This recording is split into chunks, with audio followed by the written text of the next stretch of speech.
Hello, this is the movie where I walk through the example problems from lesson 2.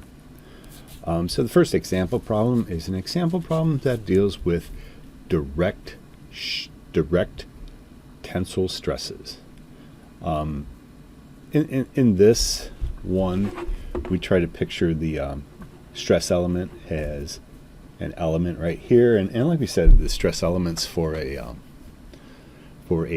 bar that's subject to tensile loading is really kind of moot because all of the elements in that plane have the exact same stress element. So this is just a graphic picture of what it looks like.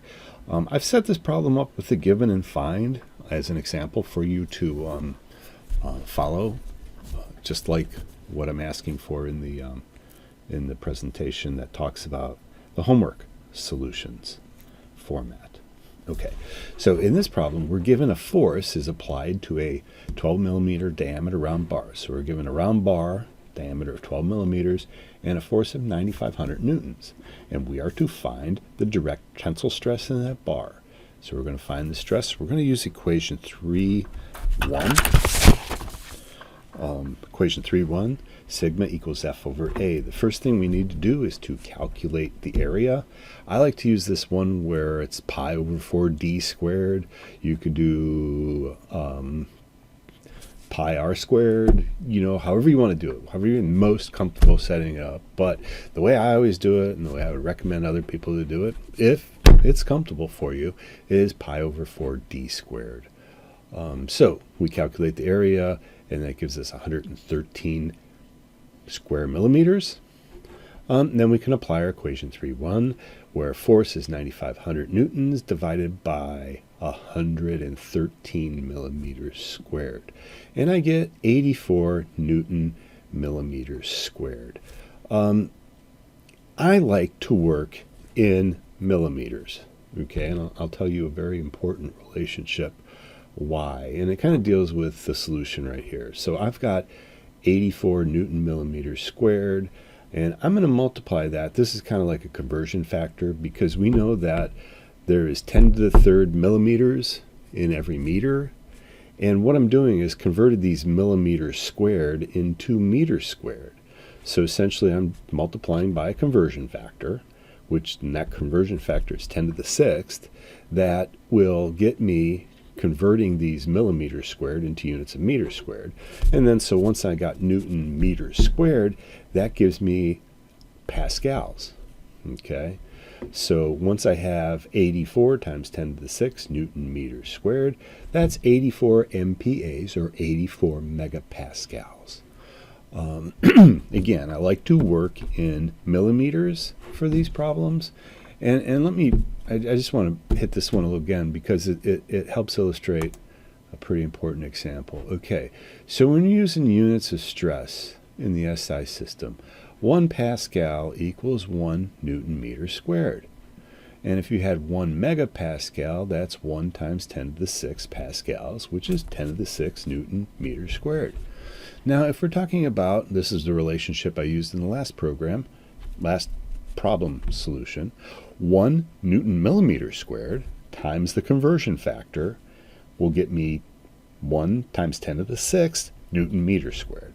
So therefore, we have this relationship, and I would be okay if you used it as kind of like an identity. When you recognize it, you can use it. But the identity I would like you to recognize is that 1 Newton millimeter squared equals 1 megapascal. Okay, this is a very handy way for you to convert your solution. Once you calculate it using millimeters, you can convert it handily over to megapascals just by using this relationship. So 1 Newton millimeter squared equals 1 megapascal. Okay, which is essentially what we did in this other problem right here. 84 Newton millimeter squared equals 84 megapascals. Okay. The next one, it extends that same problem to the deformation, and we're going to use our equation 3.3, where the delta equals sigma times L divided by E, And then our relationship here is 84 times 10 to the 6th Newton meters squared. And we're going to divide that by E, which is 207 times 10 to the 9th. That's our modulus of elasticity. And that's in units of Newton meters squared. And then I'm going to leave these length in here in millimeters because this all divides out, our units all divide out, and we're left with 1.461 millimeters. Your textbook has this value of 207 times 10 to the 9th, and you can find that in appendix. Let me look it up really quick for you. It's on page 788 in appendix 3, right at the bottom of the page. And it talks about the modulus of elasticity is 30 times 10 to the 6 psi, or 207 gigapascals. So this is the E I used right here, 207 gigapascals. Okay, again, appendix 3, 788, bottom of the page. Very easy to miss, but again, the identity you need to use is 207 gigapascals for the modulus of elasticity. Okay, the next one talks about a direct shear problem, and it kind of gets ahead of ourselves because this is something that we're going to talk about extensively later, but one example of a direct shear problem is the key problem, where we have a key that's on a hub of a shaft, and it's used to drive, in this case, a sheave, a pulley that drives a timing belt. Okay, so figure 3.7 shows a shaft carrying 2 sprockets for synchronous belt drives that are keyed to the shaft. Figure 3.7b shows that a force is transmitted from the shaft to the hub through a square key. That's a square key right here. The shaft has a diameter of 2¼ inches and transmits a torque of 14,063 inch-pounds. The key has a square cross-section, ½ inch on each side, and a length of 1.75. Compute the force on the key and the shear stress caused by this force. Okay, so when we're looking at this right here, what we have is a force being applied here. So essentially, this key is stopping this pulley from sliding on this shaft. And how does it do that? It does that by taking up and compensating for a shear load across the plane, right where you see this load F. Okay, so this is a direct shear. Okay, and then when we're looking at it, our shear area here is going to be this area of this cross section of this plane that carries that shear load. Okay, so that area is B, which is a ½ inch. That's the key width, times 1.75, which is the length of the key.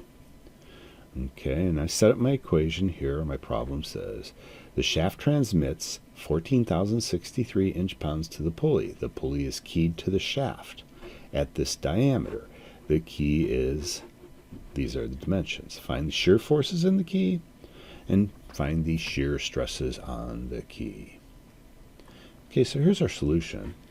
The torque is that force times the radius. Okay, so that's kind of like this force right here times the radius, r. So that is how you get force. Force times radius gives us the torque. We have the torque, we have the radius, so if we divide the torque by the radius, we're going to get the force.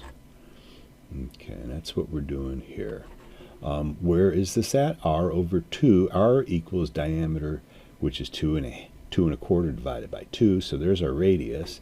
The force equals the torque divided by the radius, so that gives us a shear force of 12,500 pounds. And then we had the shear area calculated before, so therefore the shearing stress is the force divided by the area, and this could be construed as equation,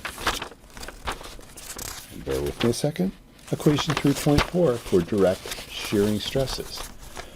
So we take our force divided by our area, and we have our shearing stress of 14,290 pounds.